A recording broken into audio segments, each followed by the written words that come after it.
Welcome to the Sativa Blue Stream, and we're in for some morning mumbles. Some brain farts maybe from me, and some guitar, the mumbles on the guitar. And of course, the never-ending spliffs. Do hope you don't mind me smoking, but that's the way it goes here in my hub. I do what I want. Sorry for knocking the microphone.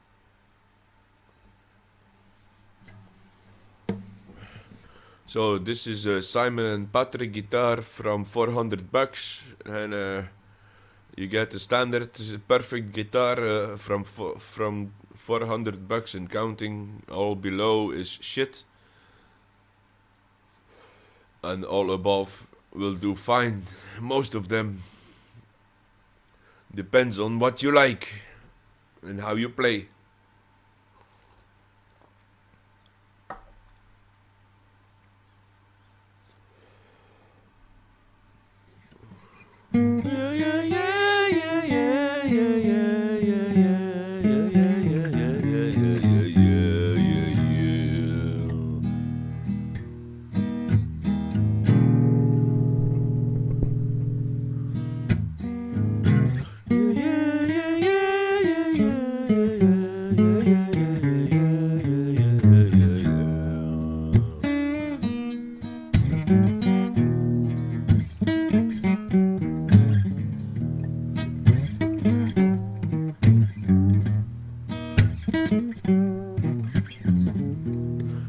I would just be playing on my love to stay.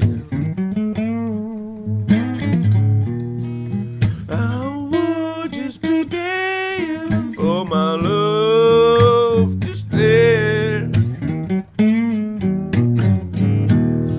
I just would be fainting for my love to stay. But she just don't have the time anymore, and no will at all to come and go. And all the time we was gonna live together, it was the time she let me go.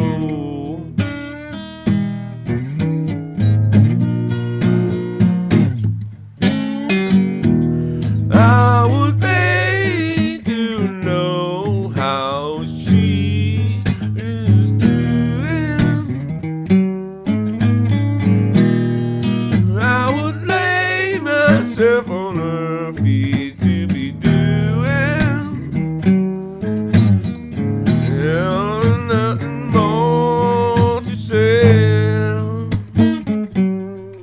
No, nothing more on my heart today.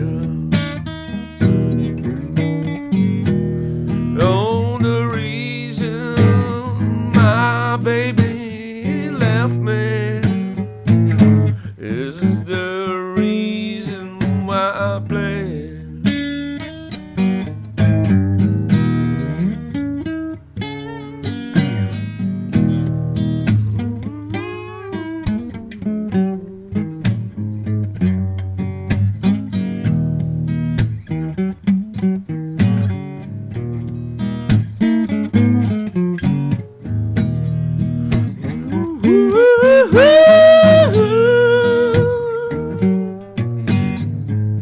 The reason my baby left me is the same reason why I play. Too many women on my mind. Now I sit here and fade.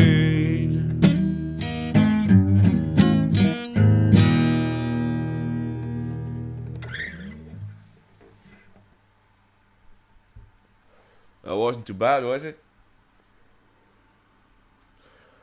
The blues, eh? The blues, eh? Yeah. So I do have my distiller running in the background. I do hope it's not making too much noise. It should be finished any second. Maybe another half hour, I guess. Anyway, I'm gonna stream videos today and smoke and play. I'll just keep streaming frequently here and keep making videos when the time is getting better, the weather is getting better, I mean. So, what else is there to say? Well, I had my overdoses of doom porn, and now and new age thingies. Fuck, it's crazy. Just they're all gonna save us. It's all gonna collapse. It's all blah blah blah. But what in the end have they done for humanity?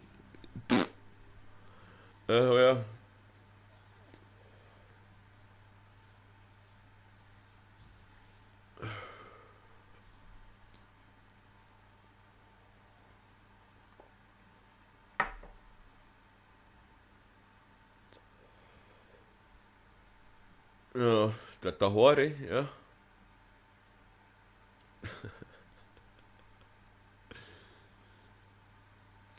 So that's why I promote the Eternal Buddha. Look at that video and understand how you become eternal in a way. I'm not gonna come back here on this planet, man. Fuck this, man. I'm gonna search me a hole through the net and then go back to my soul source. And then I'm gonna be. Well, then I'll just take on an entity that does the same, but with a nice partner here instead of a guitar, and then it's. Yeah. I guess I better play another song.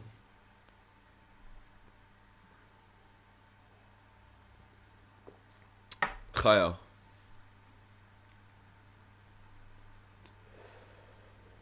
I am enjoying some mango haze this morning. Already had one. This is my second spliff. It's 8:13 in the morning, so I'm up every early morning. Morning early, I mean. Yeah, and as you can see, the garden is quite nice. Damn, it's difficult to point to the garden. I need to point there, while my garden is there, but yeah. So I should switch them around, maybe. That would be something to do, maybe. But then I don't sit in the center, so I'm still figuring this out. I do like the streams in the morning, they're pretty nice. Not that I like streaming, but I like the mornings, and that's what I meant to say. Mornings are the nicest when you wake and bake, you know. It's one of the best things to do, I guess, along with a nice coffee. I am, however, gonna play one song, then go play a video, roll a joint, take another coffee, and come back. While you watch the video, it's gonna be a recent video, so I'm gonna go to my subscriptions and take a recent video of my liking. Do not mind all the shit you're gonna see on my subscription list. It's really full of bullshit and crap and doom porn and tarot readings. It's really something. Seems like the only women available now are tarot readers to me. So, yeah, let's go. Yeah, I was gonna play a song, eh? Yes.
wherever you wanna be.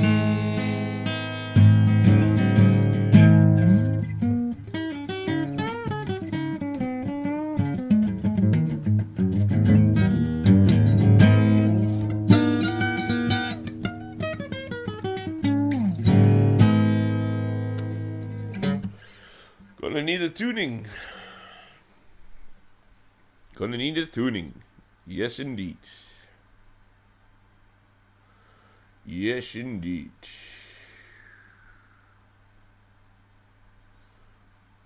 Yes, indeed. Yes, indeed.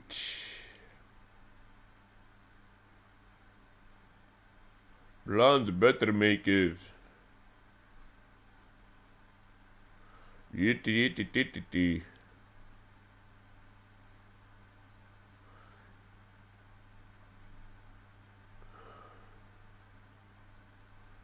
Isn't she lovely? La la la. Yeah, da, da, da, da.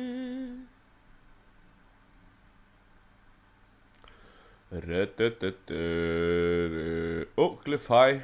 Yeah, I need to put that on, yes. We either overcome this stuff in the next few years, say by 2029, or we're finished as a species. And I mean, people will die by the billions just because the system will break down. Hey friends, thanks so much for tuning in. Just a very quick note, this is a long, wide-ranging conversation with the one and only Cliff High, and the first 27 minutes is dedicated to trying to figure out ways to beat Google and how they've changed their algorithms. So if you don't have a YouTube channel, if you don't have a website of your own, you may want to jump to the 27-minute and 30-second mark to get on with the rest of the conversation about a wide variety of things, everything from Bitcoin and silver to the deep state to Petagate to Pizzagate to the breakaway civilization and even UFOs. Thanks so much for tuning in. Friends, I have one of the most important people I could possibly interview on the line right now, and it's my very great pleasure to have him on. It's Cliff High from halfpasthuman.com. And of course, you know him from his WebBot work. He's the WebBot creator.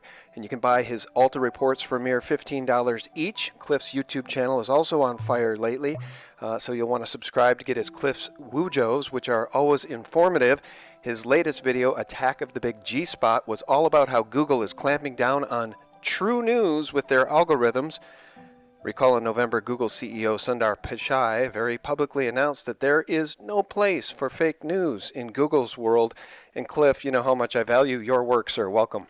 Oh, thank you very much. I'm very pleased to be here. I've been listening to you guys for years as I do my toiling here in the data mines. You keep me sane.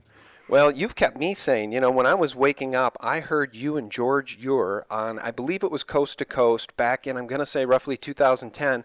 And one of the first YouTube videos I ever did, certainly it was the first dozen, included sound bites from you and George Ure. I was just so fascinated about your work, and you were already talking about silver back then. So I've been following you for a very long time. Well, thank you very much. Unfortunately, we're all going to have to sort of follow each other at the moment because Google and the other social media are determined to make us extinct.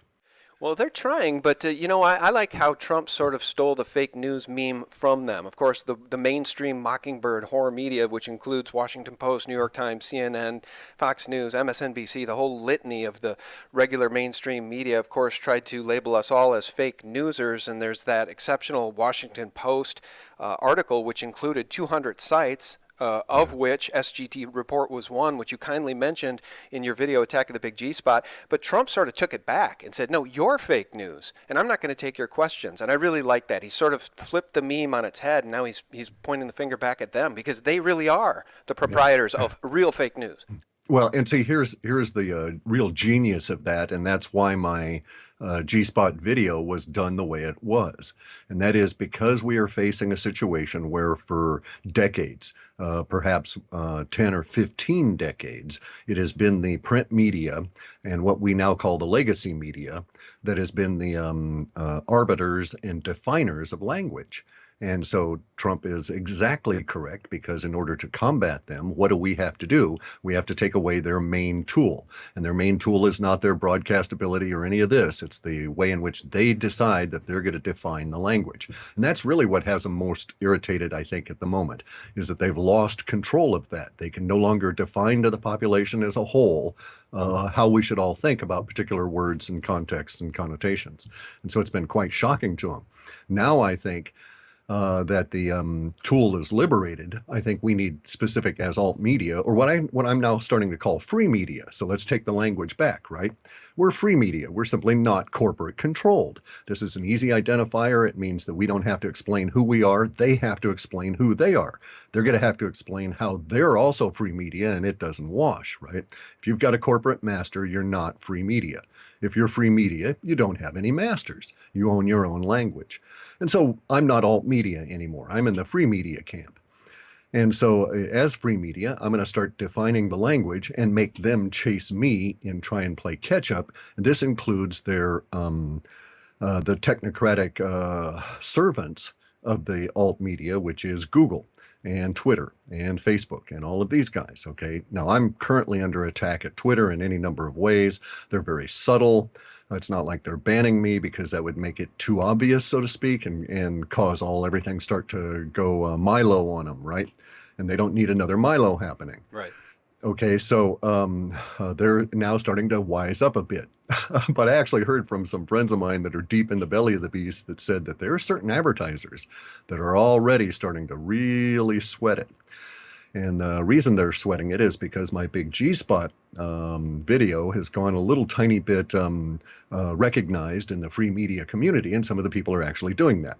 Because what I suggested in that video was that basically we take control of the language and we decide what means what, where, and we can make Google and all these other places that have to do indexing chase our definitions and connotations. And so in doing so, we redefine the language, and they become the, I don't know what they're going to call themselves. I'm in the free media. I don't know what they are. So under the circumstances, they're going to really sweat it. Now, and I guess that the advertiser that complained is one of their very large ones. And you can see that certain companies like Procter & Gamble don't want to be associated with Pizzagate. And if we just start talking P&G instead of saying Pizzagate, but every time we're talking about sex crimes against children, we use the words Procter & Gamble, or we say P&G, well, pretty soon, then that really pollutes all the indices in the databases all over. And so when they start trying to, one of the things that really gets them, one of the ways in which they're very vulnerable, is that they have this mechanism for AdWords. I don't know if you're familiar with how that all works, but you get paid basically because somebody is, as a YouTube guy, or if you've got an AdSense account with Google, you get money from them because other people are bidding for the eyeballs that see your website. And that bidding is all done linguistically on words at these at an algorithmic basis within Google's main AdWords algorithms. And so now they're in a real world of hurt, because here, all of a sudden showing up alongside their pristine consumer products advertisers are going to be all these very smutty, dangerous kind of references. All of a sudden, Procter & Gamble is going to be bidding against porno sites, because we have taken and put in the language that connects Procter & Gamble to sexual deviancy. And we do it by our use of that language. It gets caught up by the algorithms that Google and all these other people run, but they can't control. They can't put in a filter that says, don't make this connection, because then they're starting to chase us even more. And then we just go to some other product or some other one of their advertisers. And the next thing you know, all of their advertisers are bound up in stuff that they don't want to have their names associated with. And this is a real acute problem for Google, because Google ran into this thing that they called advertiser friendly. And it was sort of a big deal last year, right? Remember, they would block you, demonetize you, and there was a huge uproar among the big Google guys, because all of a sudden, these big Google guys were used to using profanity and so on, and all of a sudden some of the advertisers complained, and Google had to respond, YouTube had to respond, and all these sorts of things, and there was this big uproar as people were like demonetized. Yep, happening to me still to this very day. Anytime I do a video about Pizzagate, anytime I do a video about, I did one with Bill Holter, and it was just merely titled 2017 Year of Truth Bombs, and that was demonetized as not being advertiser friendly. So yeah, they're on the warpath for us. Right. Now, of course, now here's the thing. Let's get real specific about your stuff and let's step through some things that all of us free media guys can do in our campaigns to deal with this. Okay. So, first off, whenever they do that, you instantly, immediately respond, right? So, you did do that. You I did. I responded. challenged them and I made them Exactly. review the video, and then they actually did approve it for monetization after a review with a real human being. But that's how you know their algorithms are picking us up. Correct. And here's something else. Every time that occurs, you cost them money. Every time that occurs, you will become monetized. All right. Now, note this. Once they have a human involved in there, they're vulnerable to a lawsuit. All right. So you could, for instance, demand from them, because the human has been involved and it's not algorithmic, you could demand to know, and I don't know how it would proceed in court, but you have the right to know who is the person that is the arbiter for your product under these circumstances, because they've set it up basically as a board of arbitration. Wow. And under the circumstances, then you could say, oh, no, this person has an inherent bias. This person is, XYZ, and their bias is showing up. This is a hate crime against me and my material because this person has this hateful bias against me. And that's all you have to do. And it'll go no further. They'll instantly monetize it and just leave it alone because they've made themselves vulnerable this way. The thing is a tactic. It's one of the tactics that they use in fascism or bureaucracies, which basically are fascism, to slow you down and make you go away. And they know that if they demonetize X number of thousands of videos of people and just keep doing it with an algorithm, which costs them very little money at all to tweak, most of those people will not protest. Most of those people won't take this approach. Most of those people won't be a pain in the butt. The very few that are a pain in the butt, they keep trying to whittle down, and whittle down. So under the circumstances, that's the first thing you should do. Well, now, let me jump in and say I really like the idea of challenging them every single time, because I don't always do that. In the ones related to Pizzagate, I know they're not going to get approved because I have challenged them before and asked for a human review, and then it gets banned as for sure not monetizable. But I like the fact that it costs them money. I hadn't thought of that, because I'd love to cost them money. Every time they want to do that and play with us, then we'll just make them, hire somebody. They got to use one of their real employees to review it. Plus, there's also a review process for that real employee that gets you into committees. Committees cost them big money because they got to go up a notch. They got to, get the higher paying grades down there to start dealing with it. And at some point, they will. They will actually allow you to monetize Pizzagate videos, and it'll cost them money both ways. I've got some reports from people that suggest it only takes twice. You only have to do this twice, and they just stop screwing with you. So maybe worth looking at that way. Now, there's another approach to this, though. That is the way I've done it in the G-Spot video. So on your site, just, to be critical, but in a friendly way. Yeah, fire away. Okay, one of the things you can do is just change your color scheme a bit. Okay, go to on your site. Now let's back up a little bit. The way I work things and the way I've had some success here is by treating social media as a wheel. All right. And so, or a triangle or something. Now, in my particular business triangle here, I have Twitter, I have YouTube, and I have my website. So everybody that I'm going to bring this out that wants to follow this pattern, all you have to do is have your website and then two other forms of social media. Okay. YouTube or Facebook, doesn't matter. And what you do is, for instance, on your website, you have links to your social media. So you would have a link for people to sign up to follow you on Twitter. And on your Twitter feed, you would constantly refer people back to your website and over to YouTube. On your YouTube site, you would, every single time you upload a video, you would have a call for following you on Twitter, and you would have a link over to your website. Now, note, I'm not one to talk because I don't ever do this consistently because I'm too damn busy, okay? And usually I just don't give a damn. But this works really well when you consistently apply it, because here's what happens. When anybody comes into contact with you, whether it's coming in through Twitter, whether it's coming in through YouTube, or whether it's coming in through your website, it's sort of a circle. They're led into each of these others. And so that has a tendency to build on itself, just right there. Right. Then, because of the way that, so let's back up a little tiny bit and say that Google went through some transformations here as part of their operations last year. And actually, it's been ongoing. Okay, but their operations last year, they ran into they basically had a technical obstacle that they stepped over, and they made certain decisions. Now, in those decisions, they decided to go mobile first. Okay, so bear this in mind. A lot of the losses that the free media has had on their revenues from AdSense and YouTube and so forth is because we're not corporate.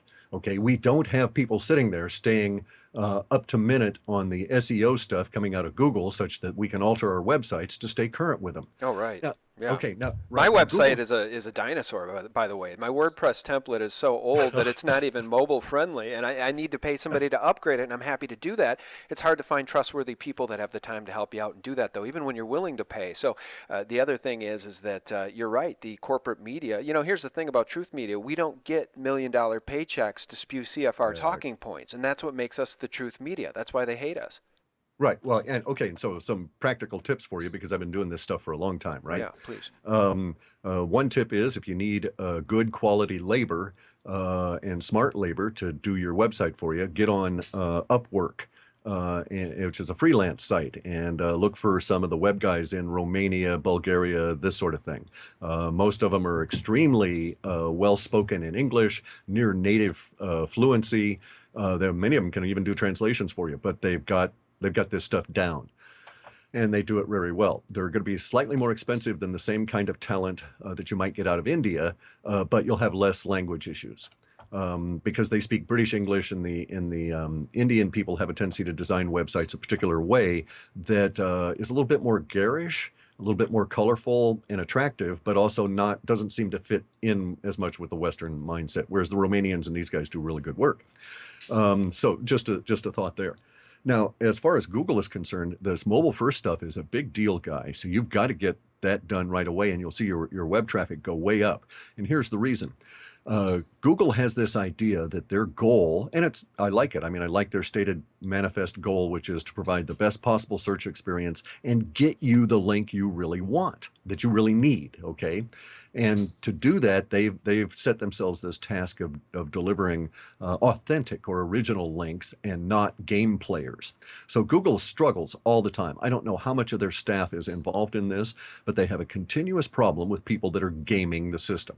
So, for instance, an easy way to game a YouTube system would be to set up a bot watcher in Vietnam or Philippines. And this is a PC that just logs in and watches your YouTube video all day long, swapping IP addresses as rapidly as it can to trick YouTube into thinking that there's been millions of viewers and you haven't gotten that. And that gets you free money, so to speak, right?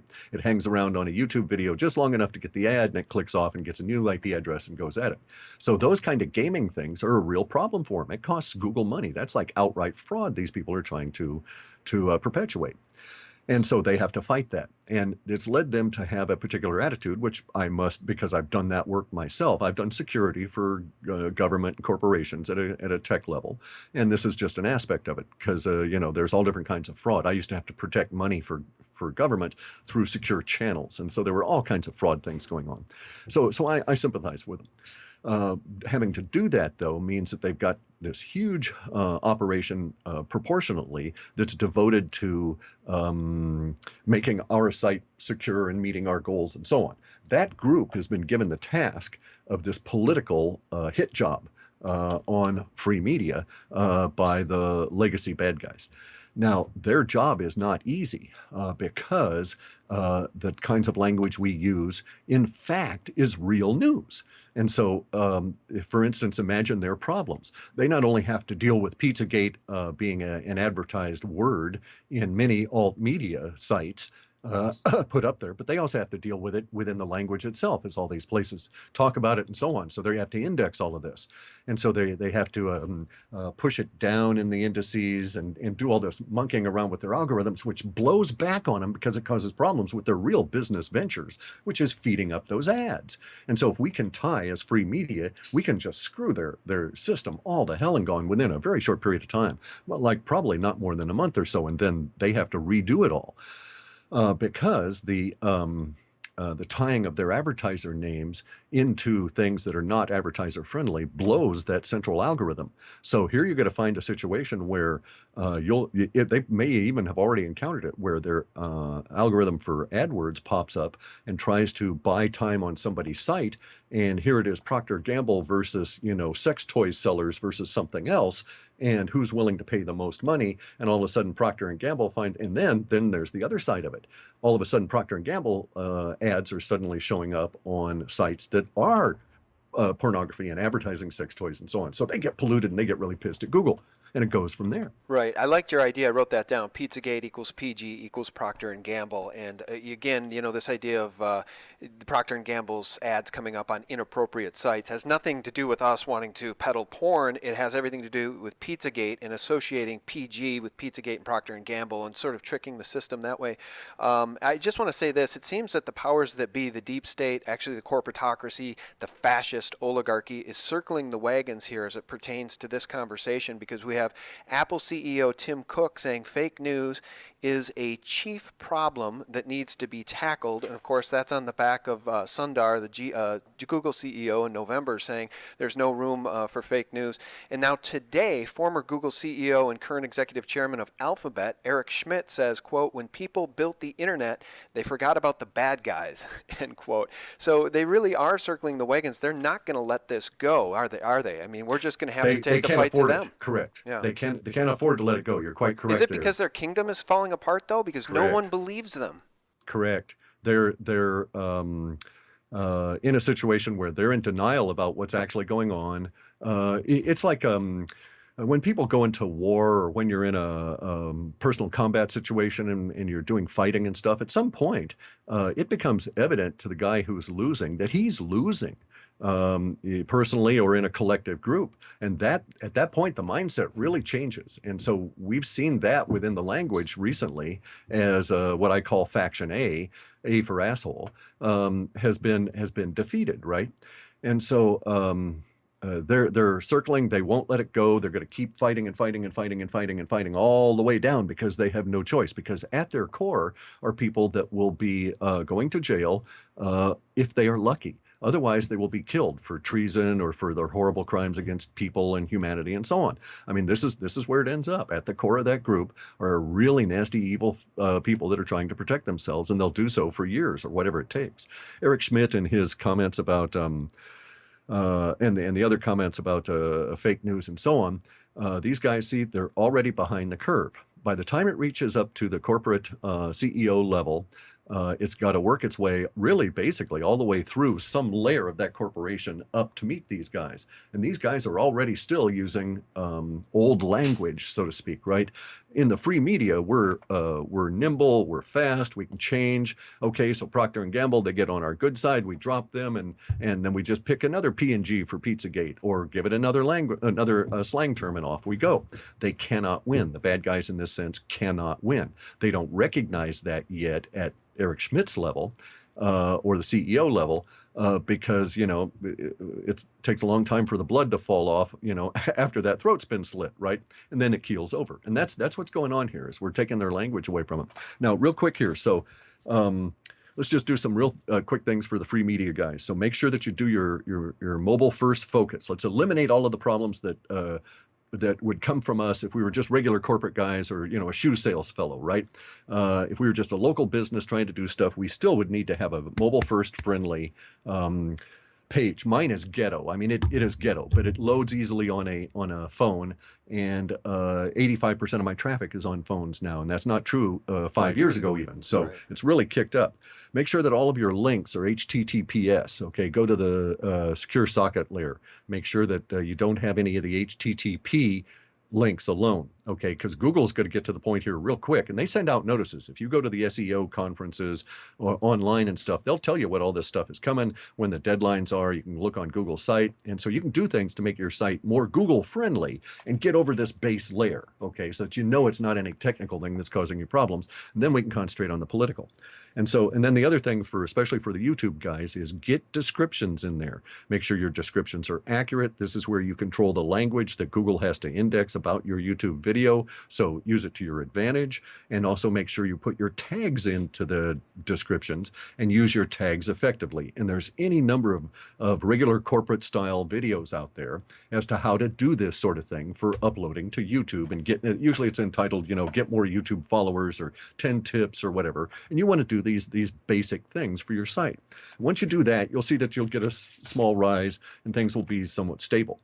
Then make sure that all the links in your website are good, that if you have an image, you have an alt textual tag for it. For instance, if that site that's viewing it wouldn't load that image, Google wants to know you've got alt text that says image should be here, or, this is a picture that you can't see of a toad or a frog or something. Okay, so, and then for your site specifically, it is known that you can attract attention visually, especially in instances on your website and in YouTube, by using the color of yellow over red. If you're going to use red, shade more towards rose, which is more acceptable, more trustworthy. Bright red is attractive, but it's also controversial, brings in a little bit of a jittery feeling, and so on. So there's these things you can do on your site. Anytime you put up a video, if you're in the free media, use a diagonal somewhere in your thumbnail. I would say that probably the best thing to do maybe would be to do a yellow diagonal with black letters on it with the main subject line or some attractive word that's going to cause people to look at it.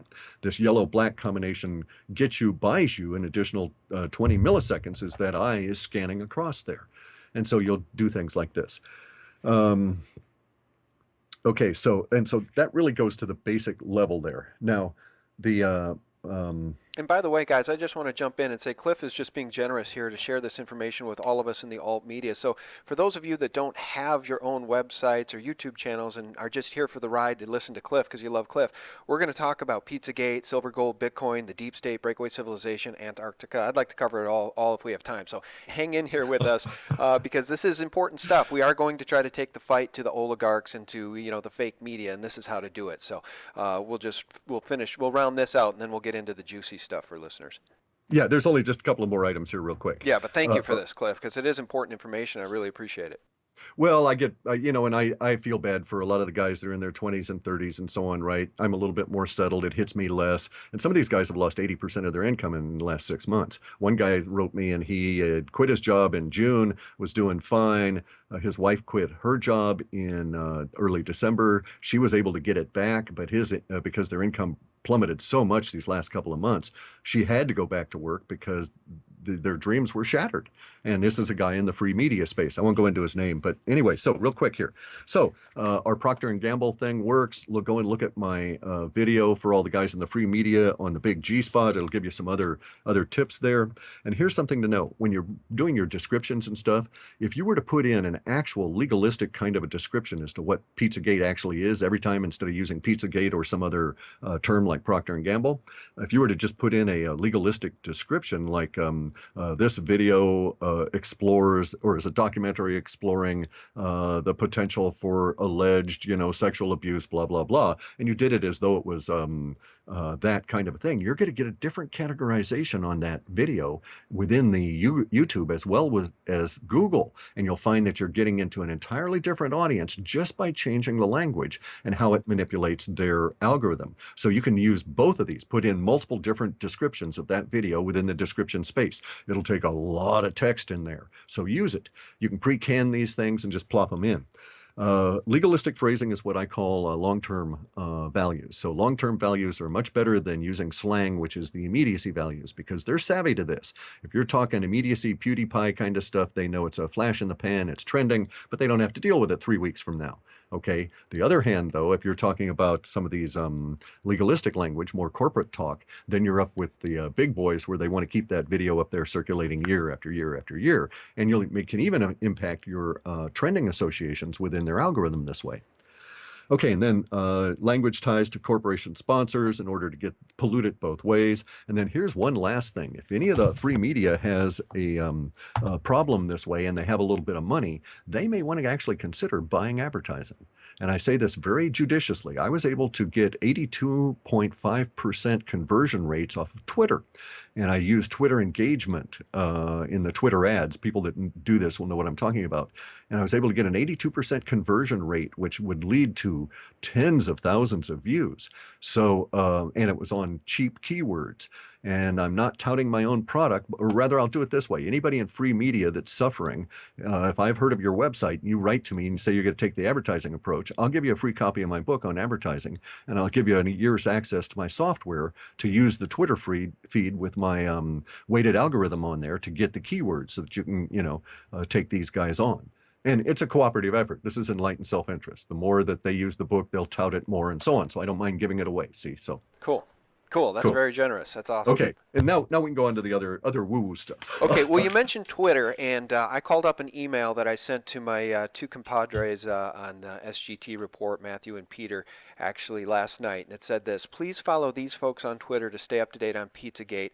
They're breaking news, and I'm going to just try to run through this list. Just it's an incomplete list, but these people, I got to tell you, Cliff, what's going on Twitter right now is just incredible, and it's hard to keep up. It's impossible to keep up, but I think Angela Pizzagate is not manipulated 7.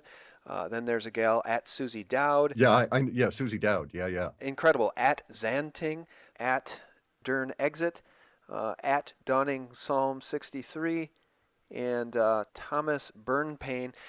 These people are breaking Pizzagate news all day long, every day. I mean, they're doing a better job than I can because I've got so many other, irons in the fire. I'm trying to do all this stuff. I got the website, I got the YouTube channel. I'm doing an interview with you right now, and they're breaking news on Twitter. So here's the question.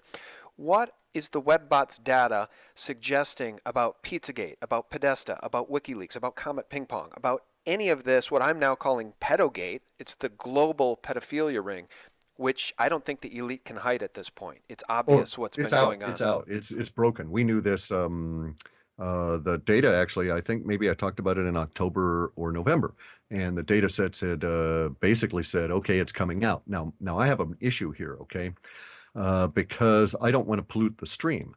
Right, the people that are out there actually doing the work in law enforcement and so forth, they've got to follow on that, which is the prosecutions and so on.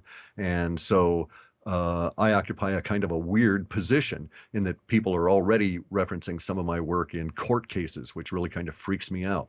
So I've just got to be a little bit careful there. We've got a lot of data and stuff in here about what's going on, but I'm not going to get into personalities for obvious reasons as a result of that. But we have a major milestone coming within the chaos of this summer.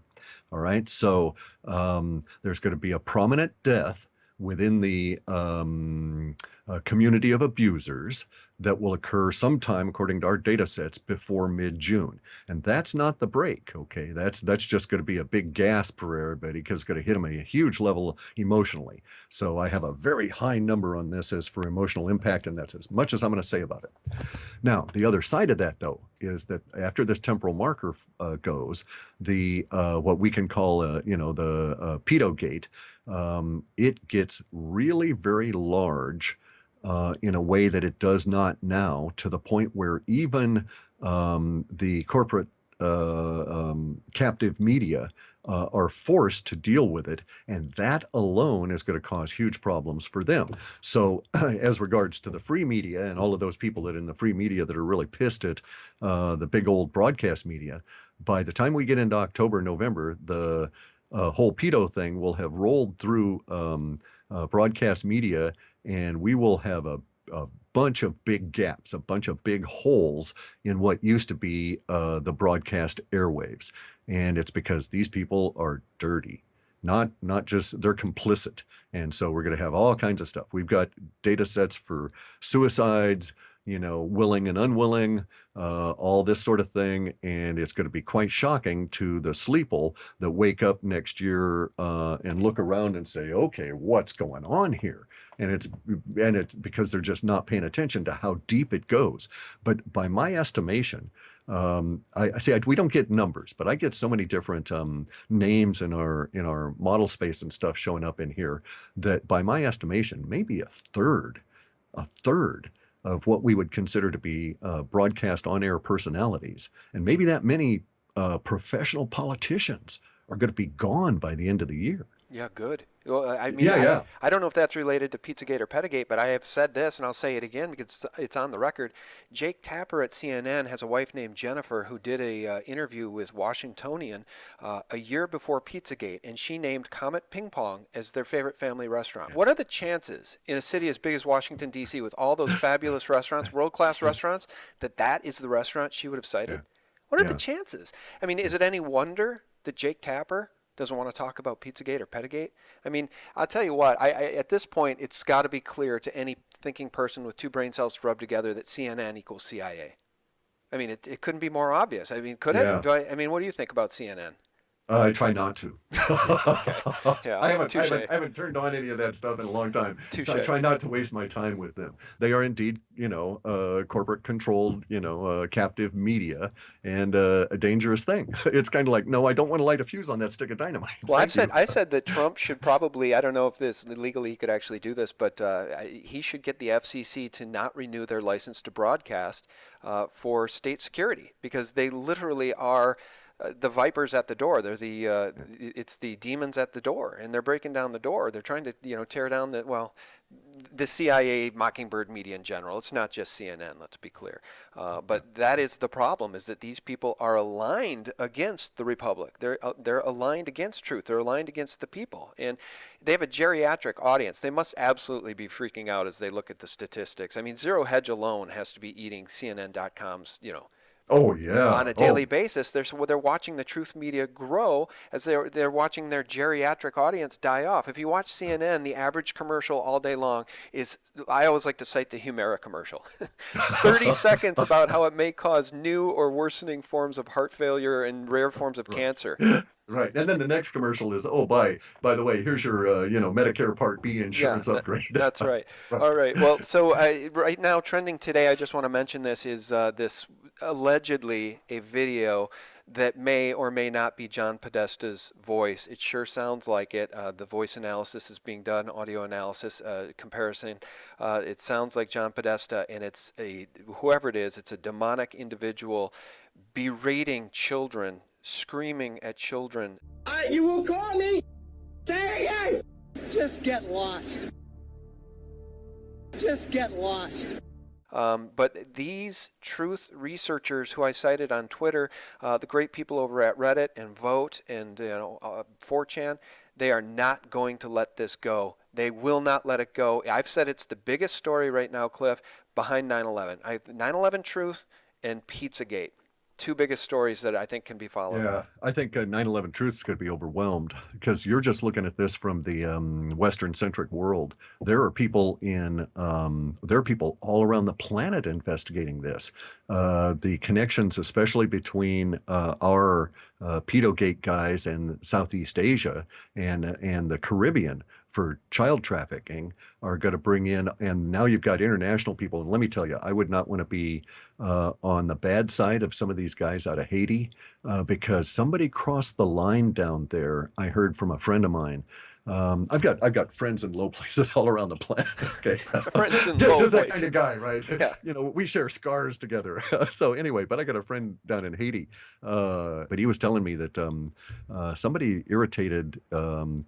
I guess you'd call them warlords or criminal gangs, and they've got their version of a to be killed fatwa out against some of the people that are involved in Pedogate. So see, it's that level of stuff coming out now.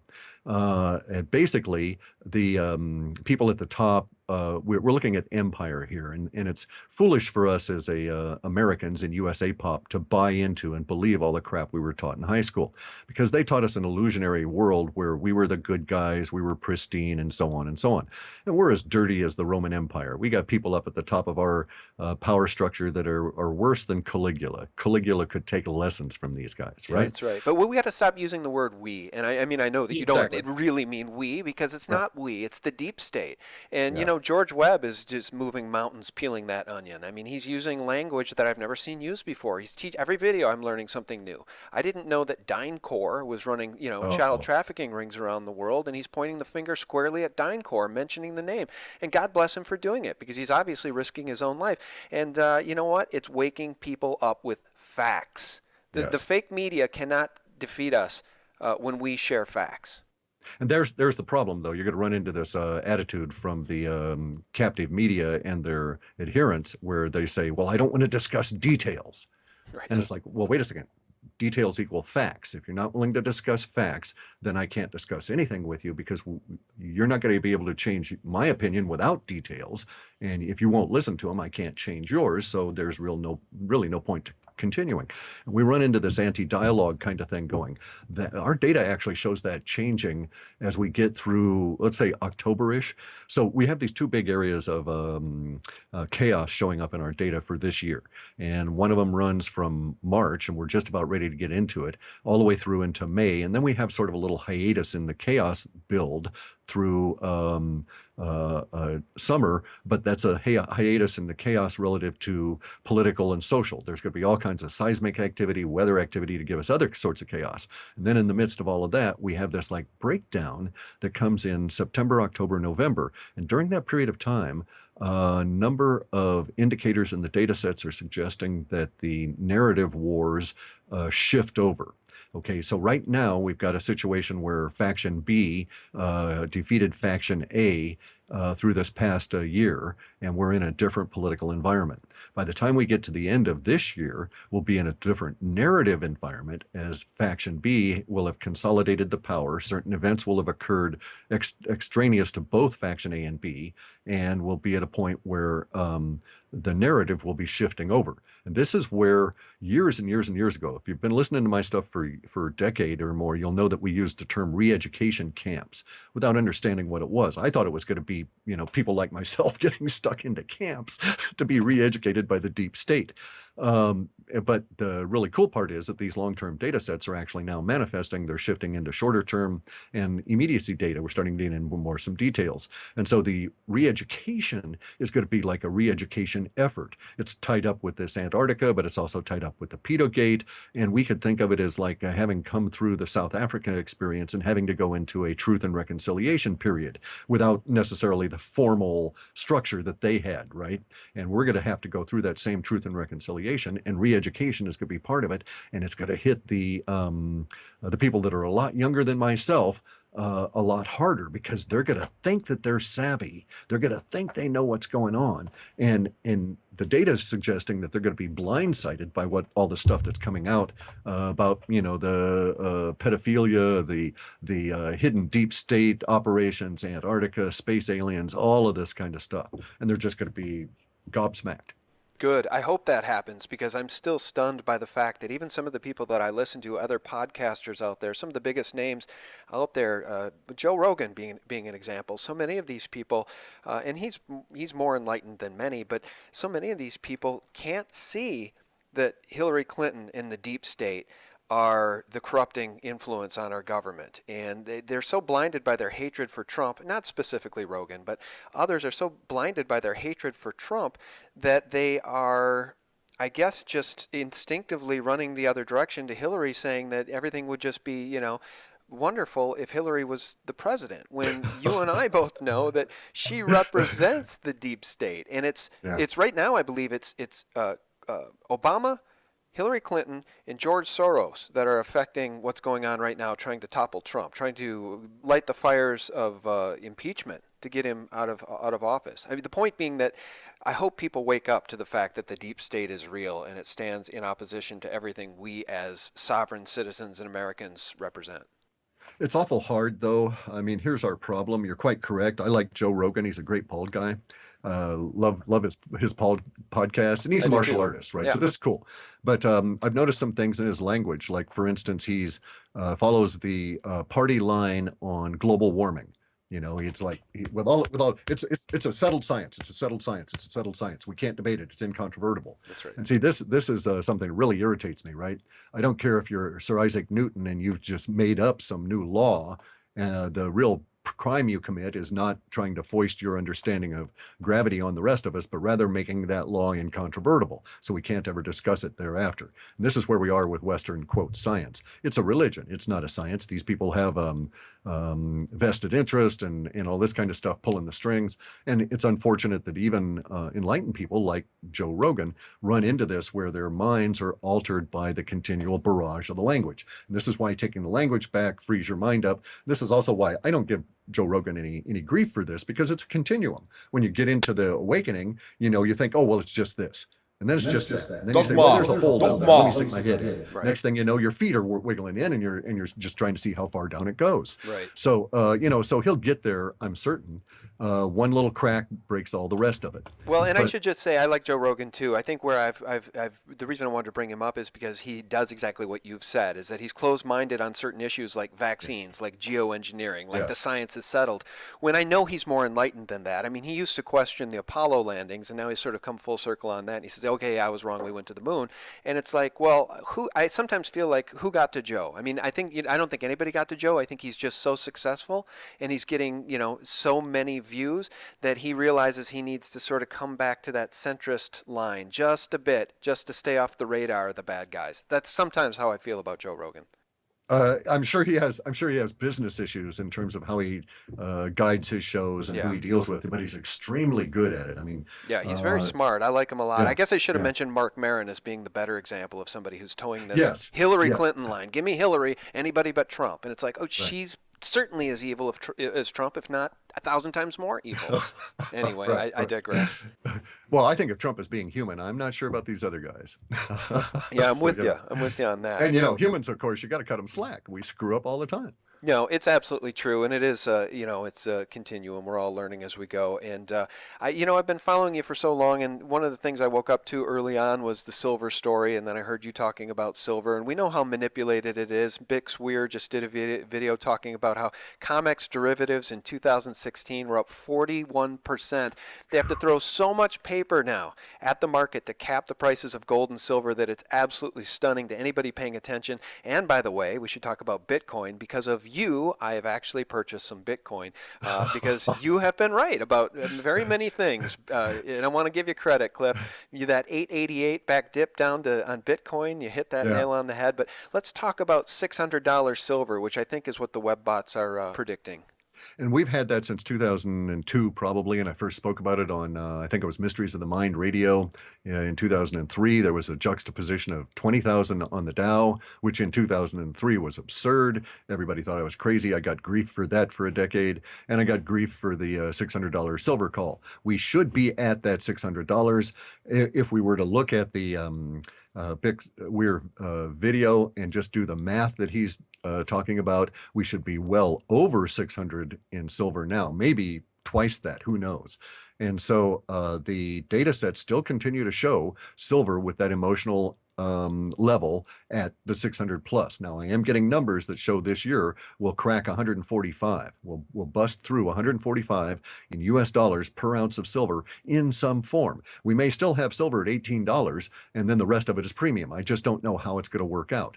It may be that we actually have an open market for the first time ever and we scale through 145 in a matter of minutes, but that number does show up. So it'll be picked up somewhere in the media and broadcast back. That's sort of the little feedback loop we get with our data sets. And at this point, then I'm looking at the other, and so that's sort of a temporal marker, this 20,000 Dow, $600 silver, and all of that leads us up into the big moves for Bitcoin early through next year. And we're looking there. The last number I had that was effective, I think, I actually calculated it out because the Bitcoin is coming in yuan. I have to go into a yuan to dollar conversion. So at the time I looked, the forecast would have been something around $13,000 per Bitcoin sometime February, March-ish of next year. I actually don't think that is a stunning prediction to the degree that I've been following Bitcoin now so closely, and it appears to be, I've said in interviews, I think it could go to 10,000 as easily as zero. I mean, I think, and I Yeah. don't think Bitcoin's going back to zero. There's too much interest because you notice as China clamped down on Bitcoin and the fake Bitcoin exchanges and Yeah. whatever was Yeah. happening there, Japan picked up the slack. So now Yeah. Japan is acquiring Bitcoin hand over fist. The Japanese Yeah. are because they can see what's going on with Abe and the insanity with the yen, and the Japanese government's buying up all the stocks, and people are losing their minds because they know what's Yeah. coming. What's Yeah, coming is but I don't, hyperinflation. I don't think that that's it. Actually, I don't think that I don't think the Japanese are seeing that. I think that what they did was that they got a copy of that Chinese white paper that was produced, maybe January or February of last year. There was this white paper that came out and circulated in PBOC, and it had the most staggering plan you could ever imagine. Okay, and it basically said if we China Pop were to take over Bitcoin and evenly distribute it we could evenly distribute it in like 4 different ways through our social order, and in essence empower the whole nation with a stable currency that once it reached this particular point would be so stable for decades we wouldn't have to worry about all of these the whipsaw actions of currencies. It'll keep us digital. You wouldn't believe it, there must have been 200 positive benefits from this plan that were listed in that white paper. And I think the Japanese are reading that, or at least someone in officialdom in Japan has read it, and they're starting to go that way. Because one of the things that that I took away from the white paper was that if they had one whole Bitcoin in each of these various regions, then each of these villages would be basically a millionaire when this particular Bitcoin reached $1 million, and that would provide the following benefit for the village, even if they never spent the Bitcoin. It would be basically as though they had had $1 million worth of gold sitting there, and then one day everybody recognized it was worth $1 million, and then they could loan against it and do all this kind of stuff against it. And so the Chinese have this long term. I mean, we're talking. I think they talked about 4 or 5 year plans in there. So this is a 20-year plan. All right, so guys, I know you can't see me, but Cliff can, and my mouth was hanging open during that. I hadn't heard that. That white paper came from the People's Bank of China? It was written by a minor functionary in the PBOC. It was a limited circulation. I got a very badly translated copy, and then I asked the guy, and I got some of the original text. I will see if I can locate the title. I was never given the title page or the name of the author, but there was some slip-ups in there, and I think I've sussed out who the author is. But I don't want to say because they're so closed mouth about it. But I will see if I can get that translation and put it on my site or send it to you or something so that we can get it out and about. Okay, thanks, because I just want people to know where I'm coming from on Bitcoin. As Cliff said, we're all on a continuum, and we can all learn as we go. And so I was very closed-minded about Bitcoin early on. One of the early adopters I give credit to is Brother John F., who talked about it and followed Bitcoin, even started a Bitcoin channel. But then Bix Weir kind of came on board, and Andy Hoffman opened up his mind to Bitcoin, and I'm not a stupid person, so I'm like, I'm not going to sit here in my little camp saying Bitcoin's not real money. I'm just going to be gold and silver. I'm going to expand my mind a little bit. I'll buy a little Bitcoin as a bet, as a lotto card. It's a lotto card in case it does. Look, there's only 16 million Bitcoins, I believe, in circulation right now, and they're going to be capped at all time, guys, at 25 million Bitcoins. Think of the population of China alone. I'm just saying you might want to buy a Bitcoin just to have some skin in the game. And our data sets are so solid on Bitcoin that I've been recommending it to people every chance I got since 2012, really since late 2011 with some of my private clients. And then I just went public with it in early 2012. I accept Bitcoin on my site and deal in it whenever I possibly can. But here's the real kicker. Our data sets are insistent that Bitcoin will become so well used that we're going to invent new words for it. And so once we start altering our language for a commercial product, then I know it's ingrained into the culture. I don't know what those new words are, but we're going to have a new word for decibits and a 10th part of a Bitcoin, and then for millibits, the millionth part of a Bitcoin. So we'll have this, or excuse me, decibits. So those will be first, and then we'll get into the million parts, and it'll be slang. It'll be whatever, like give me a buck, only it'll mean, a millibit. I want to say this too as it relates to Bitcoin. So we know the dollar is long in the tooth, and right now maybe it's the best of the worst. But between the US dollar, the yen, the euro, the yuan, all fiat currencies eventually die. So Bitcoin, let's say it is left standing, and let's say that it creates all of these new millionaires, even if it's just because the dollar hyperinflates. And so whereas it used to be $1,000 to buy a Bitcoin, now it's $100,000 because the dollar is losing so much value so quickly. That's one of the reasons you want Bitcoin. It's certainly one of the reasons you want to own some silver and gold in physical form. But let me ask you this, Cliff. What is your gut feeling on Bitcoin? Do you think it was part of the plan to psychologically prepare people for a cashless society? I mean, we don't really know who created Bitcoin. Do we? Maybe we do, but I wonder if this isn't all part of the plan to move the world towards a cashless society and, frankly, get some of the people on our team cheerleading for it. That may well be the case. That would go to intent. I just couldn't say. I do know that I'm not in the camp that thinks that Satoshi Nakamoto is a group. I read the white paper in 2009. I've read it repeatedly since. I've subjected it to my analysis. It's a single mind. Okay, that's a single voice in that white paper. The linguistics would suggest that. So Was it prompted? Was that a face, a beard on a CIA or NSA op or whatever? I don't know, but I do know this. It's not feasible for us to have a cash society dealing in species, paper, and this kind of thing off world. Just makes no sense whatsoever. Humanity has to go off world. We're right at that cusp. So I'm all for the cashless society. I'm all for getting rid of the little bits of paper. That's why I'm so big on Bitcoin, because I don't want the bastards controlling my money anymore, and I'm now my own central bank. I can't think of who it is that keeps saying that, get Bitcoin to be your own central bank. But one of the guys out in the free media does that, and I'll see if I can remember who it was. But that's my motto now, is that I'm my own central bank with Bitcoin, and I can take my Bitcoin and I can go and make a transaction on Jupiter when I can find that concierge up there to point me at the right place to get what I want, right? And because it'll work up there. We've got to stay digital. The technology is not going away. The idea that we're going to have a major crash and that the world is upended and that gold and silver are real money and so forth, all of that is quite accurate. But on the other side of it, it is not an old barter economy. It is not a crash back down. In my way of thinking, humanity is at the cusp, all right? I mean, I'm not bullshitting, guys. We either overcome this stuff in the next few years, say by 2029, or we're finished as a species. And I mean, people will die by the billions just because the system will break down. We can overcome this. There's many different approaches to getting our way out of this situation, but it won't be by going back and trading cabbages for silver for, bullets. It's not going to be that world. It's going to be sci-fi world that's been chosen by Faction B, and they're going to put all their energy in there, and I'm with them. Okay, I'm on board on that train. We've got to get off planet. We've got to go sci-fi world. This means we've got to be smart, effective, and digital, give up a lot of our prejudices. Yes, silver and gold are money. Yes, they're going to continue to be money, but get smart and get some electronic leverage against them in the form of Bitcoin so that you can be mobile, so you can go out and interact with this world. Plus, if we're correct, those people that bought Bitcoin way back when will find that Bitcoin scales up not only because of hyperinflation, but because of true value, because it's offering more and more to the planet as the network builds out. This network effect is very powerful.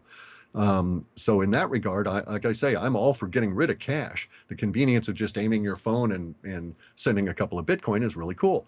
But I don't like the idea of, Federal Reserve banksters, the pedo cabal trying to control us all through their form of central bank originated and controlled digital money. And I would argue that all of the efforts that you see in the banks now trying to do blockchain stuff to take over Bitcoin are failing, and it's just cool as hell. So as the banks go, we will be left with gold, silver, Bitcoin, and us guys trying to do business, and the banks out of the way. Good, good. Well, thank God, because the banks are at the heart of all evil. And, I've said it for a very long time. The 1988 cover of the Rothschild's Economist magazine, in which the phoenix was rising from a burning pile of fiat, and around the phoenix's neck was a gold medallion, said 2018, and the cover of the magazine said, get ready for a world currency. That was a 30-year prediction. We're a year away, and I hope to God that their plan is failing. I really do. I hope that the Rothschilds, frankly, get called out for the criminals they are, and the whole lot of the bankers. You guys all know that story. So here's why I love Cliff. He mentioned going off-world. I'm looking at my notes that I wrote down prior to this conversation. I wrote down Breakaway Civilization, and I wrote down Deagle.com. So as far as Depop goes, do you want to address the Deagle.com prediction that I guess in the next 10 years, Deagle.com is suggesting there could be a 60 to 80% decline in the American population, in the United States population. I don't know if that's Fukushima related. I don't know if it's World War III related. I don't know if it's made up out of whole cloth. But as we talk about beating these guys, either humanity rises or humanity gets defeated. We should, I think, address the depopulation issue, and then we'll move on to the breakaway civilization and moving off-world. Okay, the depopulation thing, we face a number of, as a species, we face a number of threats that could indeed cause major die-offs. We also, though, have to address the idea of the meme of depopulation, because I've never bought the idea that the powers that be want to get rid of humans. I never bought the idea of the Georgia Guidestones keep your population under 500 million. I think that was a psyop. because disinfo, because it doesn't do them any good. They need more of us to keep building the base of the power pyramid to keep them up on top. But we know So eugenics is real. We know that the chemical delivery systems through vaccines is real. We know that the GMO foods poisoning us is real. So those may not be depopulation agendas. Okay, maybe that's they're the dumbing thing. down agendas. Correct. Okay, because there is truly a thought on their part, on the part of the pedo elite, that they are superior to us, and this comes from the fact that they think that they are descendant from these beings with the long heads. Okay, that were the pharaohs and came on down during that period of time. And basically, what happened was there was this war in our solar system. Earth got smashed really bad. We humans were not really part of that war. We're a slave species that was working for the people that were involved in that war. Those individuals that were down here controlling things lived in what we call Northern Africa up through India. That area was destroyed, converted to dust and radioactive rubble. And thereafter, the remnants of those people, of that species, some of them fell to earth. Okay, this is where we get the fallen angels business, right? All of that sort of thing. And much of our religion comes from this idea. This war caused these beings to come down here. They had to try and survive. They were much larger than us. Some of them were extremely larger. Some of them were cannibalistic in that sense, treated us as their food source. We have all of these issues with them. Some of them even interbred with us, okay? And we even have in the 1800s, we have, and I've seen it in Europe, when I would go through, my parents hauled me to every damn art museum you can imagine in Europe to give me culture, right? And so you'd go to some of these art museums and some of these places in Italy and so on, and you'd see picture paintings of the leaders of these city-states, and these men and women had elongated skulls with virtually no hair on them. And they wore some funny-looking little hats, but the artist portrayed them with the elongated skulls. And this was, Queen so-and-so, Princess so-and-so. Usually it was shown in the females. The males would have some kind of a wig on, bad wig, but they had these weird elongated skulls. So all of the people that are in the elite, all the way from Queen Elizabeth, the baby-eating British royals, all of these people, they think that they are part of the descendants from these other beings and therefore are superior to us, the regular humans. Now, the regular humans at the time that disaster took place, the big war, we were beset by all these giants that caused us all kinds of problems. Now we're at that point where we've bred enough that we're able to provide these descendants with their ultimate holy grail. Their ultimate imagination was that they could get a big enough population underneath them to get them back into space, get them back into the off-world reality that they're so desperate to get back into. That was sent, they were basically defeated in a war, and now they're going to rise up from the ashes, so to speak. Now these guys, the power elite, they don't have 100% knowledge of what's really going on, but they sure know a lot more than we do. So what you've just heard is a stitched together account that's has to be extracted from all different kinds of sources because they don't tell us this sort of thing. Right. But we're in for it this year. That kind of stuff is all coming to a head this year. Right. Okay. Well, I think that ties back into Pizzagate, and I've made the tie-in to the vampiric bloodlines going all the way back, going back, centuries, but citing Elizabeth Bathory specifically, who loved to bathe in the blood of virgins, believing it gave her youth, and Prince Charles being related to Vlad the Impaler. I mean, it's this vampiric bloodline. And guess who is in charge of the companies that are now offering, except in the US, I don't think it's offered here, but in some places in Europe, you can go and buy teenager blood. And you go and you get an infusion of blood from specifically chosen teenagers to give you that big power thing. And George Soros apparently has this stuff just, stacked in his freezer. That kind of a deal. And if you'll look at those companies, it will lead you right back to the royals. It'll lead you right back to Italian royals and British royals. They own these firms. And so the question has to be asked, since they're already pedos, where are they getting the blood? My God, it reminds me of George Webb's work and human trafficking and all these people disappearing. And again, Pizzagate, all roads lead to Pizzagate, guys. I've said it before, I'll say it again. Prince Charles wanted Jimmy Savile to be the godfather to his sons. Jimmy Savile was a known pedophile at the BBC for decades and decades and decades, and necrophiliac, and all his crimes were covered up. And he was close friends with Prince Charles. He was knighted by the Queen. So when we talk about vampiric bloodlines and these people being, pedophiles, that's not just conjecture. It's just hardcore fact, and it needs to be talked about. Okay, so the breakaway civilization going off-world. I mean, where do we even begin? I mean, you know as well as I do that these people have the technology to go off-world because supposedly they sent men to the moon on a computer that would have filled my house. Computing power smaller than what I have on an iPhone. So where is all the technology? We can get an iPhone in our pocket now, and the world is at our fingertips in terms of information, but we're all still burning petrol to drive around in automobiles? That's starting to change, though. They're doing a sneaky thing here, okay? I've been following this ever since I got wind of what is called the Federal Register, which is this large book of contracts and stuff the federal government keeps. And I went looking through it and discovered reverse engineering contracts, all different kinds of cool stuff.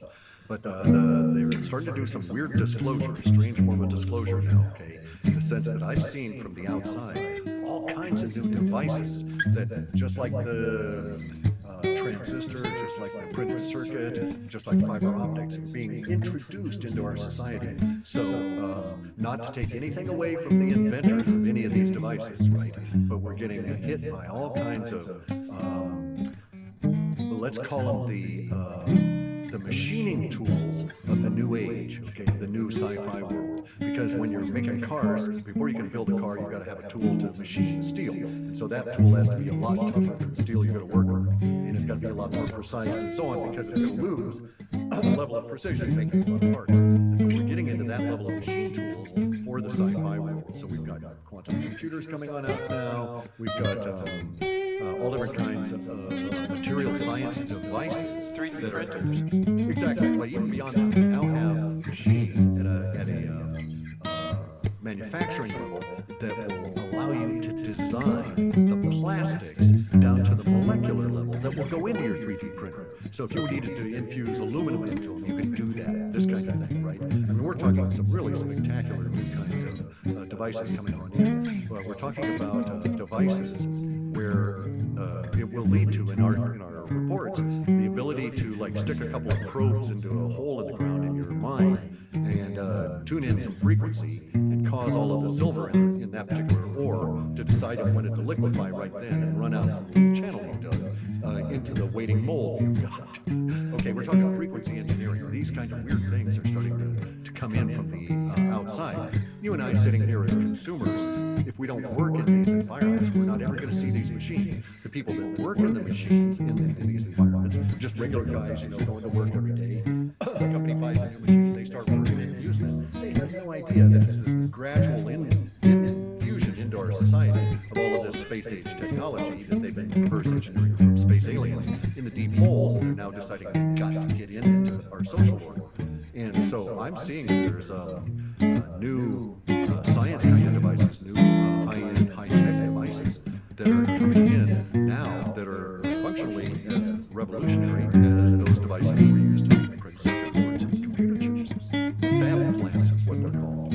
Yeah, cool. Well, Trump has hinted, I think, at some of this. And, we have in the historical record comments from people, like, for instance, Ben Ridge at Lockheed Skunk Works, actually, the head of Lockheed Skunk Works, before he died, said, you can imagine we already know how to do. We have the technology to take a T-bone. I don't know how much of that is true, but, let's say the TR-3B or the TR-4B or these triangular crafts people are seeing all over the planet are of terrestrial origin. What are the chances that they're going to free up that information for humanity, or do they prefer to enslave humanity and they will continue to go off-world, as I suppose they already have, without us? Yeah, the latter is the plan. Okay, that's why we've got this weird situation with Faction A, Faction B, the Clintons losing and the pedo camp losing and Trump coming in. I think that there's something that's motivating that battle beyond simply business as usual considerations. I think there's something outside the system that has got them very, very upset, and people decided they've got to do it now just to survive. But insofar as releasing the triangular jobs, those floaty ships in the sky, I see those. I've got 3D or third generation goggles, and I see them at night. They're doing their work a couple hundred miles off the way.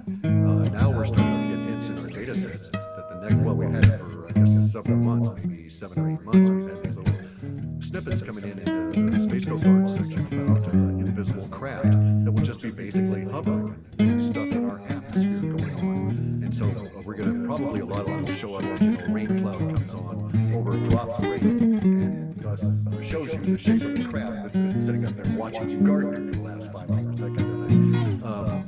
but will they release them? They don't want to, and I know why they don't want to. We see that in language all the time. The powers that be are very much afraid because the technology of sci-fi world, even at its most crude, is an extremely leveling technology.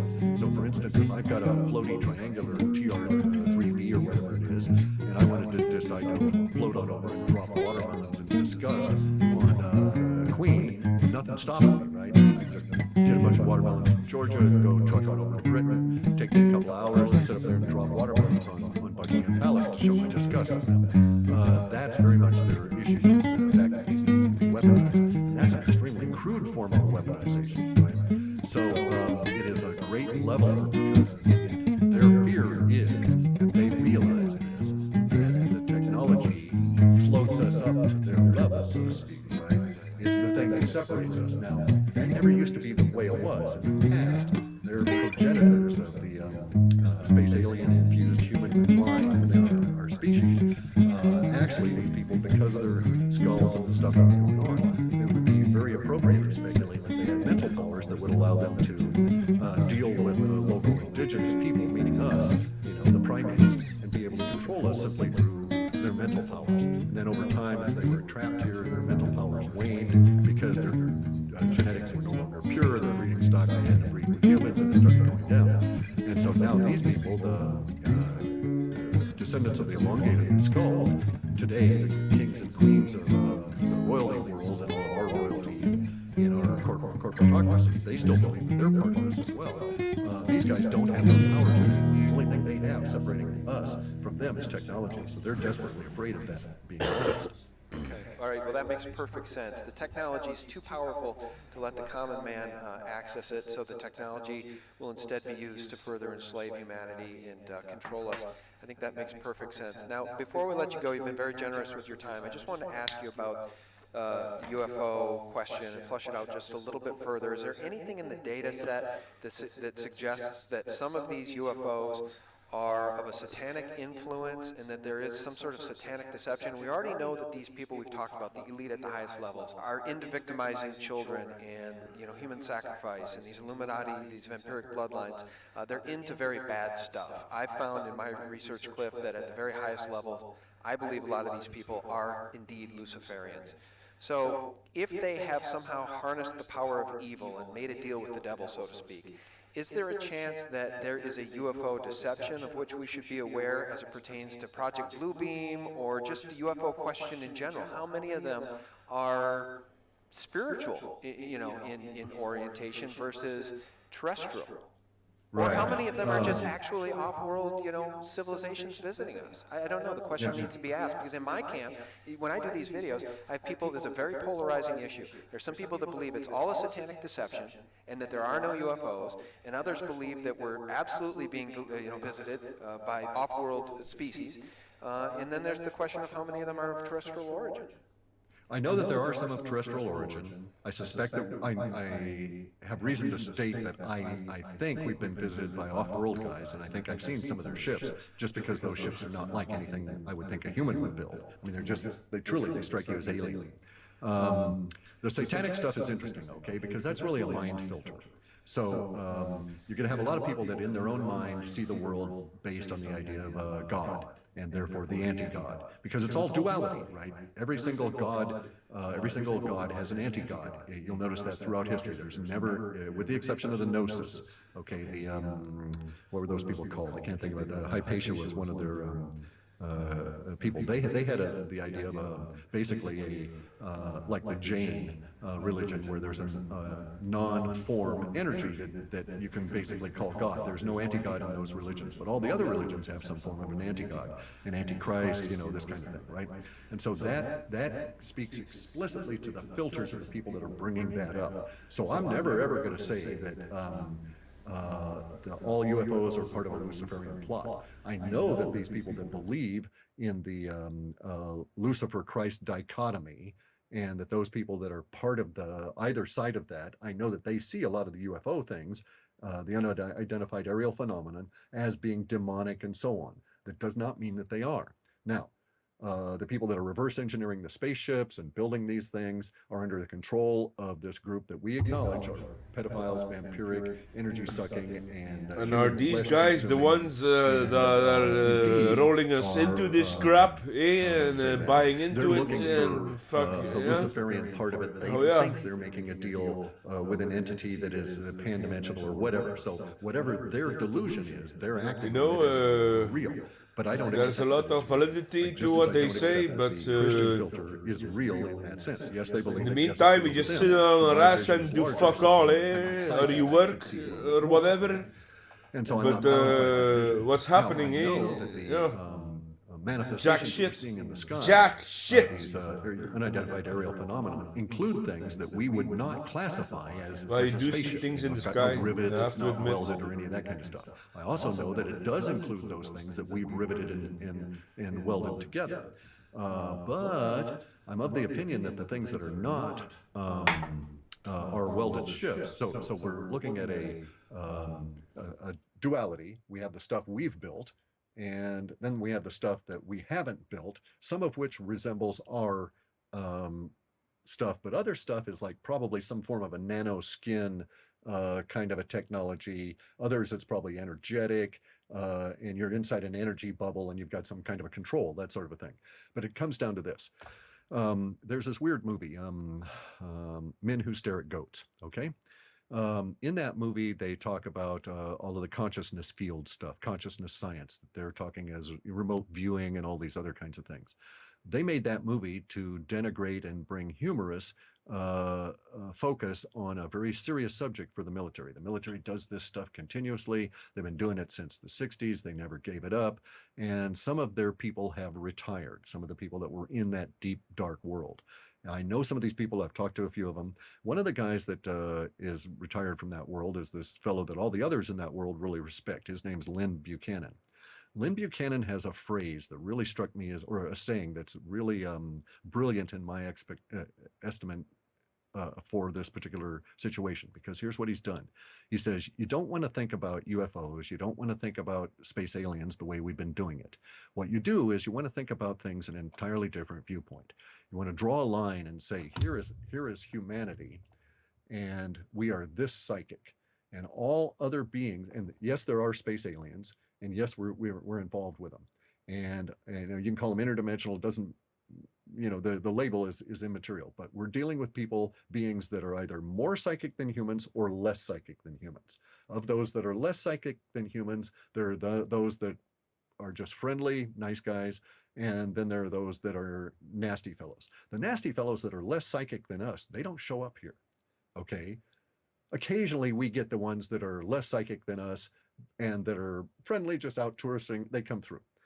Now, you got those aliens that are more psychic than us, and of those, you have those that don't like us at all and want us dead, want to get rid of us, all right? These guys are more psychic than us at this moment, is Lynn's estimation, okay? You've got the others that are more psychic than us that like us, and they are more psychic than us at this moment. And it's that at this moment that's the key, because we don't know our own psychic power. And so as a result of that, you have some of these space aliens that are much more psychic than us that are just itching to get us out of this slump and get us clued into consciousness science, because they know we'll just be a huge kick-ass force out in the universe and they can use the help. You got the other ones that are more psychic than us at this moment that don't like us a bit because of that same reason. Wow. All right. Well, that's some serious woo, but I think it all is important to the conversation as it relates to what's really going on. And, Cliff, as I've done my research, my spiritual faith has been really increased because of, and I just want to quote Ephesians 6:12, for we wrestle not against flesh and blood, but against principalities, against powers, against the rulers of the darkness of this world, against spiritual wickedness in high places. And there's absolutely no better example of that than the Pizzagate, Pedagate issue. And I really would like to think that I'm not bound by the constraints of dogma. When I've come to the conclusion that these people really are Luciferians and they worship a dark power, and I'm aligned with the light and Jesus Christ in the story of Christianity, and we can all have differing opinions. None of us have to believe the same thing, but at the end of the day, I want people to know that our enemies, definitely believe in a dark power. They worship that power, and they believe that dark power gives them extreme power in their own right in this world, in this realm. And those are the people we need to defeat. That's why Pizzagate's so important. And a little bit of a rant there, Cliff, but No, that's fine. I'll give But you the last let's back word. up. Procter and Gamble. Yeah. Procter and Gamble. Procter and Gamble, PG, Pizzagate. I love it. Yep. All Yep. right. Well, Cliff, I've been following you for so very long. We very much appreciate you and your work. Everybody can check you out at halfpasthuman.com. Can you tell people about the best way to support you? Is the best way to support you to come over and buy an Alta report? Yeah, if they're up for it, okay. You got to understand it's very dense. It's difficult to read sometimes because I have to describe the language that's coming in. I don't just write out the language that's coming in. That would be like prophecy. What I'm doing is showing you my methodology. So the best way you can support us would be to, watch the videos of all the free media guys and get those AdSense revenues pouring into these people, and then come on over and buy a report if you're of a mind for it. But bear in mind, it's not necessarily fun reading. And your YouTube channel's absolutely taken off. Like your Yeah. Google videos, 37,000 hits already, and congratulations on that. It just goes to show that people know you're the real McCoy. You have a nature about yourself that is so amiable and warm, and that's what people love about you, Cliff. I mean, it's easy to tell who the truth tellers are because their tree bears fruit, and you're one of the truth tellers, and I really do thank you so much for being a truth teller. Thanks for all you do. Well, thank you much. I mean, for noticing. I really do try my damnedest. Yeah, I know you do. Well, guys, if you've enjoyed this conversation as much as I have, please hit the like button and share it within your own sphere of influence. Cliff High, you can visit him at halfpasthuman.com and subscribe to his YouTube channel, which I believe is Cliff High, right? Correct. Cliff High on YouTube. Cliff High has been our guest. Cliff, thanks so much. Thank you very much for having me. It's been cool. It's been so cool. And guys, thank you so much for tuning in. We very much appreciate your support at sgtreport.com. Check us out at thephaser.com and thelibertymill.com. Real news 24/7. God bless each and every one of you. All right. Bye-bye. We've been run over by this Freemasonic satanic cabal, which is behind all these scandals, the pedophilia. During this darkness, the devils and wicked will take on the most hideous shapes, and all those who even go to look outside will be killed because of fright. Okay, that's what we're building towards. That's what they're working on.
So that was a pretty insane video. If you try explaining that to someone here in Belgium. Uh,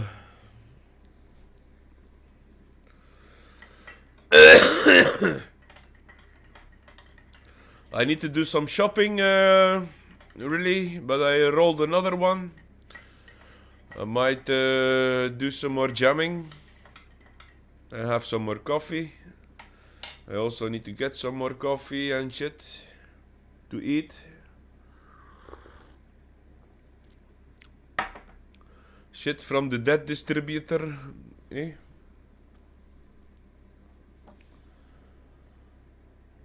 Crazy, crazy.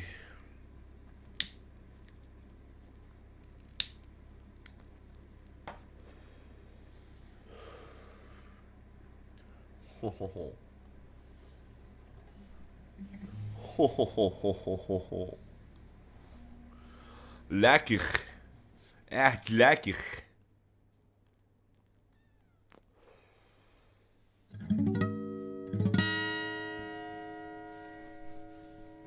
Coffee and wheat and podcasts and streaming. La la la la la la la la la la la.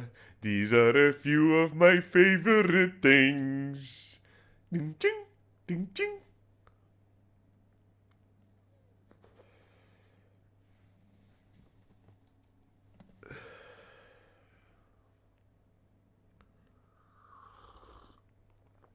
Coffee in the morning, going down, down, down. Coffee in the morning, it's going down. Ha ha.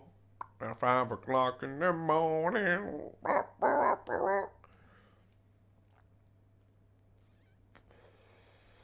Ja, ja, we are rude about pedophiles, eh?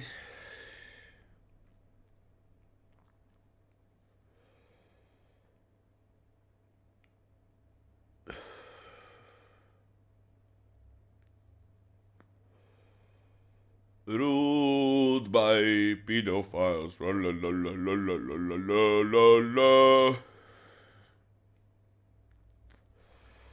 Kick 'em in the nuts. La la la la la.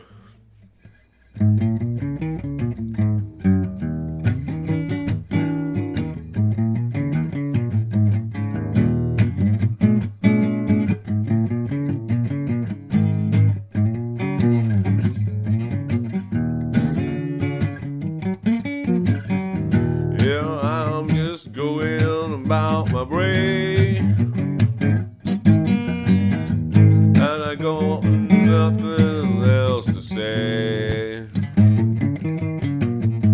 And I think the whole world has just turned gay.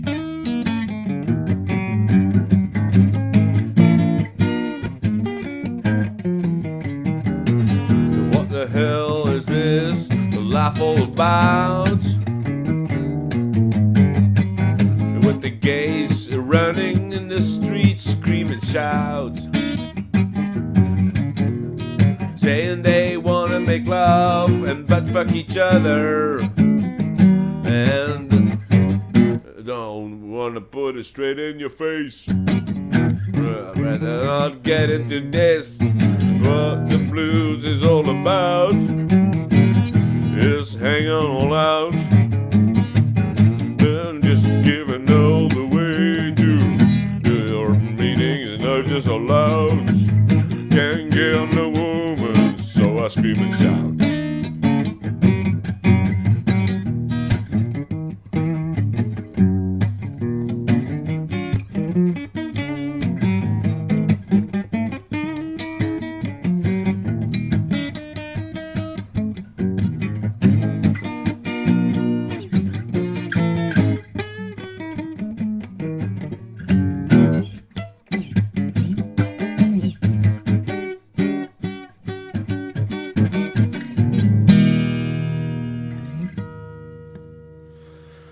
Well, ja, als ik into de anders, hè.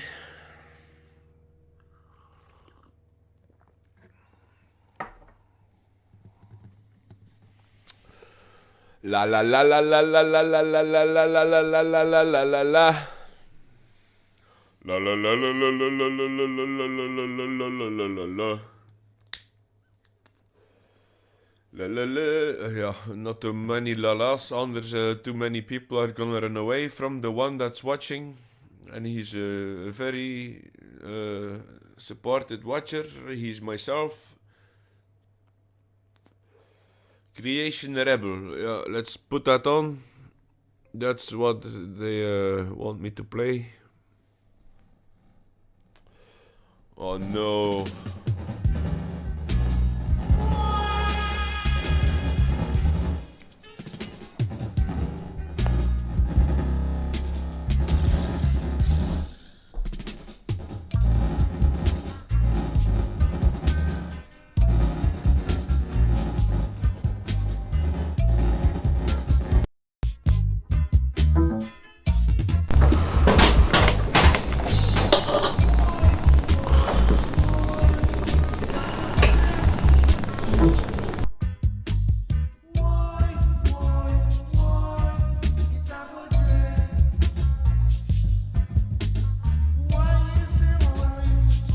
I do hope the stream is not corrupted. Oh, that would be bullshit. Gonna have to check it, you know, and stop the stream. Too bad.